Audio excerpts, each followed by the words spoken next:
Good evening. We knew there were deep concerns about what was going on inside the Birmingham Hospitals Trust. Some from allegations of whistleblowers being threatened to the father of a junior doctor who killed herself, saying that the hospital had destroyed her. And indeed, this programme has played a leading role in unearthing these issues. That resulted in 3 inquiries being launched, the first of which, an interim report, came out today. It sought to reassure the public, saying the Trust's various sites were a safe place to receive care. But it warned any continuation of a corrosive culture there would impact morale, hit staffing and put at risk the care of patients. Today's report highlights the Queen Elizabeth Hospital, saying there's clear evidence that cultural problems persist there and require serious attention. Sir Robert Francis, the barrister who led the Mid-Staffs Hospital inquiry, tonight told Newsnight that patients will not be safe in any organisation unless the staff feel they'll be supported if they speak up about their genuine concerns. David and team have been investigating the Trust since autumn. Here's his latest report from Birmingham. A culture of fear in one of England's biggest hospital trusts. Newsnight's investigation into UHB uncovered allegations of a toxic culture. What happens to Birmingham patients is just shocking. Where staff who raised patient safety concerns feared punishment. You will get punished quite quickly and quite harshly. In response to our findings, the NHS began 3 reviews. The first, by Professor Mike Buick, reported today. This sort of culture of fear, I'm afraid, is still prevalent, and people are still reluctant to come forward. And our review, after your own Newsnight reports, has confirmed many of those fears. We haven't found any evidence that the Trust is in disarray in terms of clinical safety, but this sort of corrosive effect of an environment where people are not free to speak up or feel not free to speak up, this corrosive effect will have effect on patient safety if things aren't reversed quickly. In the middle of our investigation, the Trust wrote to Newsnight telling us that they would no longer be answering any of our questions. Today, though, we were invited in to speak to the acting chief executive. The report sets out some very concerning things about the culture of the organisation. What I've been doing in the last 3 months since becoming chief executive is getting out and speaking to as many people in the organisation as I possibly can across a whole range of different professional disciplines to understand what they feel about working in the organisation and the way in which they're treated. And what I'm hearing is a range of feedback that is proving very helpful in understanding where we need to target our efforts in order to improve the culture and improve the kind of sense of belonging and ownership that people feel in the organisation and how they're treated. So we're very committed to sorting that out. I fully accept Professor Buick's report and all of the findings and recommendations that are made. I think that the report reflects that the organisation overall is a safe place for patients to access and receive care and treatment. In 2017, Dr Manos Nikolaousis, a consultant haematologist, was commissioned by the Trust to look at cases of 19 patients in the haematology department of Queen Elizabeth's Hospital who died. He found that a lack of ownership among clinicians meant that some patients died without receiving any treatment at all. So when you raise concerns... When Dr Nikolaousis alerted the Trust, he told us back in November that he wasn't clear that any notice at all was taken of his warnings. There was definitely a lack of safe patient care and a lack of ownership of the patient, a lack of looking after the patient the way they should look after these patients in a very detailed way. In today's report, Professor Buick has recommended a full review of the cases concerned. The response to the report was, he wrote, inadequate given the nature of the concerns raised and the lack of any apparent formal response or documented action arising from the findings. It is not clear that relatives were informed about the review. This has all come too late, certainly, for the family of Frank Bird. He died in the haematology department of Queen Elizabeth's Hospital after a catalogue of serious mistakes, a full 2 years after Dr Nikolaousis submitted his report. The Trust has previously apologised and paid an undisclosed sum to the family. His family say he would be alive today if the Trust had taken these safety concerns seriously. If they'd have took that Dr. Manos's report more seriously, my dad's life could have been saved, because all those things that was going wrong that he spotted, they could have been changed, they could have been put right. Something could have been done about them to stop further deaths in the hospital. I feel like I should have shouted and screamed at somebody until they listened. And you feel like you can't, can you? Because you feel like you're not supposed to do that. I did more. All the time. And he always expected that of me, because that's the way he brought me up, was to use my mouth and talk. And I didn't, because doctors are higher than you and they know what they're doing. For sure they killed him, and that's it. I know that. And they're not accountable, because they're like God, aren't they? They can do what they like and get away with it. We have apologised unreservedly to the family of Mr. Bird, and we are deeply sorry for his death and the circumstances surrounding it. What we need to do is make sure that we learn when we don't get things right, so that we can reduce or eliminate the chance of them happening going forwards. And there's many, many areas where we do that extremely effectively, but there's areas where we need to do it better. And what I'm committed to doing is making sure that we do it far better, that we support staff to do even greater things for patients, because that's what we're all about. Tristan Reuser is an eminent eye surgeon. An employment tribunal found that he had wrongly been dismissed from UHB in 2017, initially for reasons that the then medical director David Rosser, who sacked him, either knew or should have known were false. Mr. Rosser also referred the eye surgeon to the General Medical Council for investigation. The tribunal judge was damning of this action. That referral contained a number of material inaccuracies that suggest that either Dr. Rosser was deliberately misleading the GMC, or, at best, that he had failed to give the matter anything like the level of care and attention required. Despite such a critical assessment of his actions, Rosser was then promoted from medical director to trust chief executive.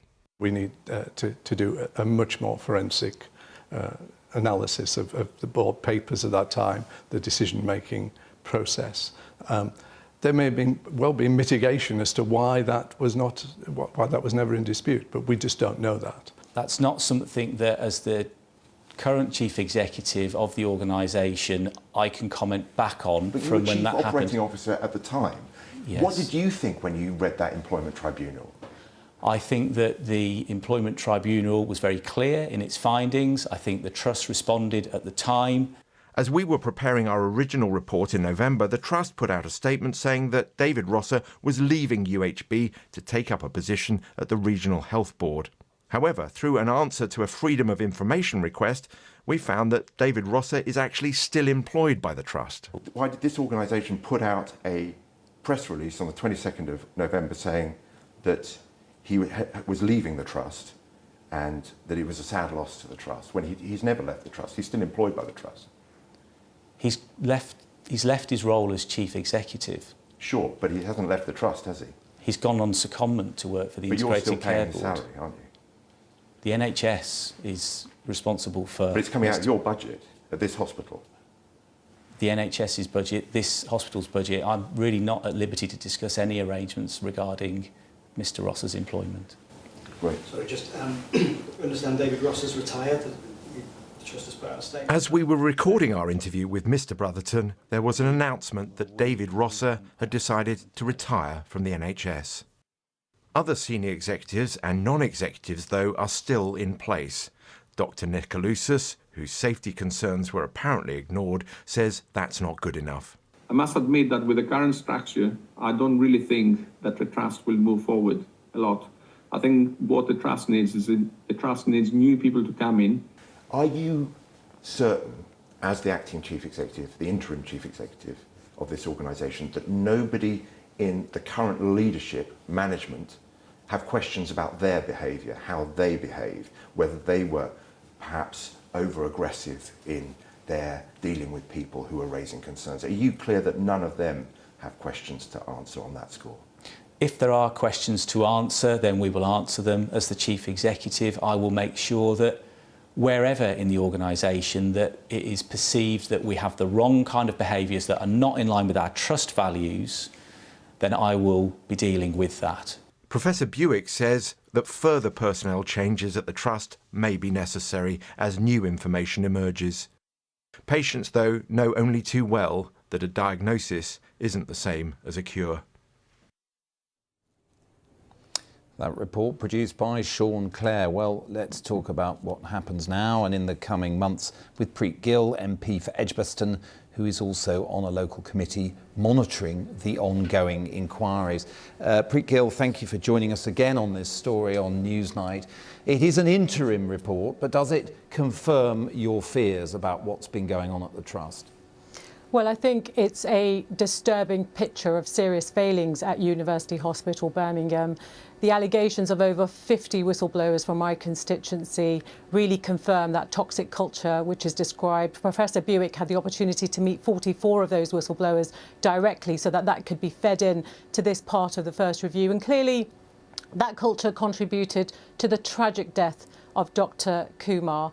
And, you know, today I chaired the cross-party reference group. We heard from Dr. Buick. There are lots of questions from this report, and this is the first report. Of course, it took place after 6 weeks. And one of the assurances we wanted from him is especially on the external reviews that he is suggesting into patient safety be carried out. When will they actually be taken about? And where does accountability actually sit?